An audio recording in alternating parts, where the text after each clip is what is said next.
cooking with aim channel එකට අදත් ඔයාලව ආදරෙන් පිළිගන්නවා. මම අද හදන්න යන්නේ මේ දවස්වල viral cake එකක්. මේක මම හැදුවේ oven එකේ නෙවෙයි. ඒකයි මෙතන තියෙන විශේෂත්වය. මේ බලන්න හරිමාර විදිහට soft එකට තියෙනවා. oven නෑ, beater නෑ, ලිපේ හදපු cake එක. මේ මාරම විදිහට soft එකට තියෙනවා. හරිම රහයි. අපි අද හදන්න යන්නේ මේ cake එක තමයි. මේ විදිහට මම කලින් එකක් මේ බලන්න හදලා තියෙනවා. ඒකත් මම ලිපේ හදලා තියෙන්නේ. මම මේකේ මෙනු එක ගේන්නම් ඔයාලට ඊළඟ වීඩියෝ එකේදී. මෙතනදී අරන් තියෙනවා මුලින්ම කාම රුෂ්ණත්වයේ තියෙන බටර් ග්‍රෑම් 150ක්, ඒ වගේම සීනි ග්‍රෑම් 150ක්. ඒ දෙක හොඳින් අරගෙන හොඳට සීනි කලවගෙනකම් මිශ්‍ර කරගන්නවා. ඊට පස්සේ මම පළවෙනි බිත්තරය දාගන්නවා. දාගෙන ඒක හොඳට දියාරු වෙනකම් කලවම් කරගන්නවා. මෙතනදී හොඳට විනාඩියක් විතර හොඳින් කලවම් කරලා මම දෙවෙනි බිත්තරෙත් දාගන්නවා. දාගෙන හොඳට අර සුදු පාට ක්‍රීම් එක පේන්නේ නැති වෙනකම් බිත්තරේ දාලා තව විනාඩියක් විතර හොඳින් කලවම් කරගන්නවා. මම මෙතනදී බිත්තර දෙකයි පාවිච්චි කරන්නේ. මම මෙතනදී පාන් පිටිය අරන් තියෙනවා ග්‍රෑම් 175ක්. ඒකටම බේකින් සෝඩා දාගෙන තියෙනවා තේ හැඳි භාගයක්. ඒකටම ලුණු කුඩු අවශ්‍ය ප්‍රමාණයට දාගෙන තියෙනවා. මෙතනදී මම පොඩ දාලා හොඳින් කලවම් කරගන්නවා.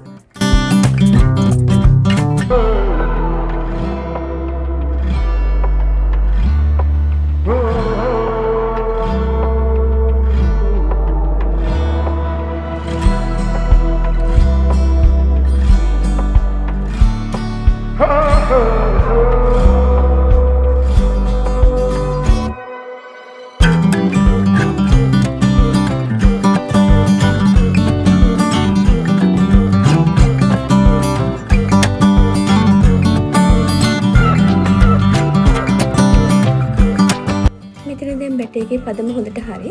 ඒ කියන්නේ ඔයාලට තේරෙනවනේ මේක ඝනත් නෙමෙයි, අර ලාවට නිකන් දියාරුත් නෙමෙයි. මේ හැන්දෙන් ටිකක් උඩට උස්සනකොට නිකන් එකපාරම හැලෙනවා වගේ තියෙන්නේ. එන්නේ පදම එනකොට ප්‍රමාණවත්.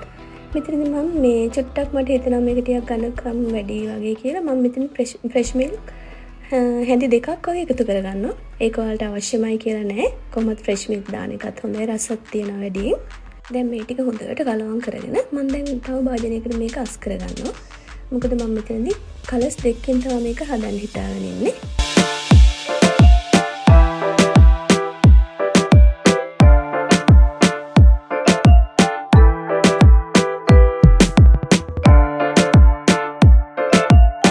මම මෙතෙන්ට රෝස පාට කලරින් බිඳුවක් පමණ එකතු කරගෙන හොඳට කලවම් කරගන්නවා.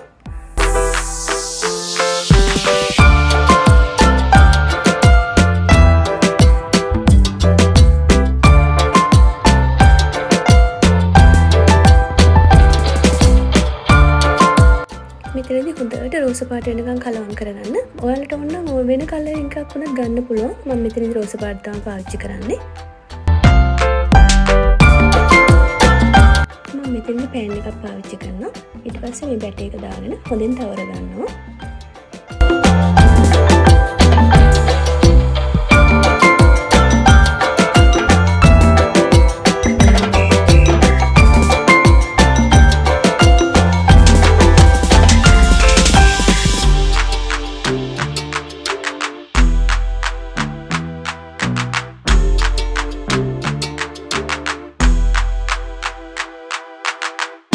ඊට පස්සේ මම මෙතනදී කොකෝ පවුඩර් තේ හැඳි දෙකක් විතර එකතු කරගෙන හොඳින් මේ බැටර් එක වැහෙනකම් තවර ගන්නවා.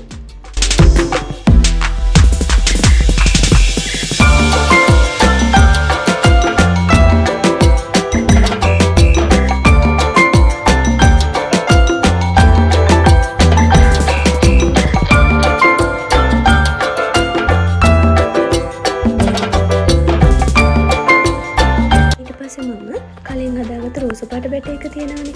ඒක දාගන්නවා දැන් උඩින්. දාලා කොකෝ පවුඩර් ටික වැහෙනකම්ම ඒක ලස්සනට ලේ එක හදා ගන්නවා.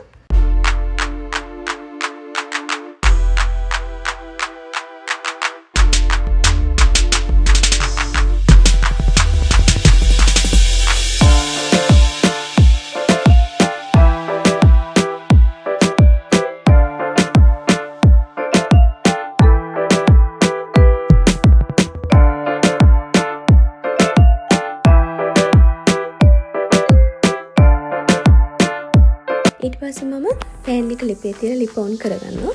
විනාඩි 15ක් විතර කේක් එක ලිපේ තියාගෙන පුච්ච ගන්නවා.